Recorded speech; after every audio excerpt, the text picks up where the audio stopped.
J'ai fait une petite pause concernant la sélection parce que voilà, il y a eu quelques incidents qui se sont passés quand j'ai été là-bas pour la qualification pour la Coupe du Monde. Donc il y a pas mal de choses qui m'avaient pas plu. En fait, moi, j'attends pas mal de changements. Après, je demande pas des choses révolutionnaires, hein. Vous savez, voilà, moi, j'étais seulement une fois en sélection, donc je peux pas trop juger.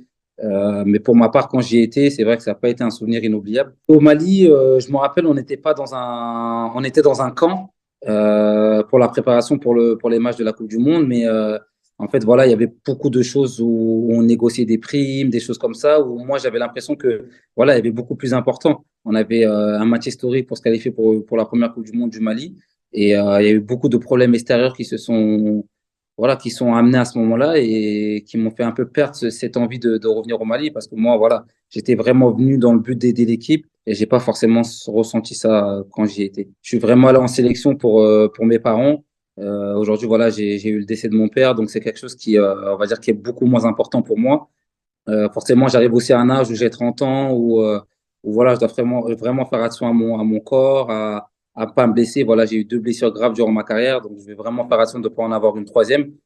J'ai ma situation contractuelle aussi avec Everton, qu'il me reste qu'un an de contrat, donc c'est un peu compliqué pour moi. Donc aujourd'hui, je suis en pleine réflexion à savoir si je vais retourner en sélection ou pas. Et je l'ai communiqué aux dirigeants, ils savent ma position. Je leur ai demandé un temps de réflexion et courant septembre, je vais décider si je souhaite continuer la sélection ou pas.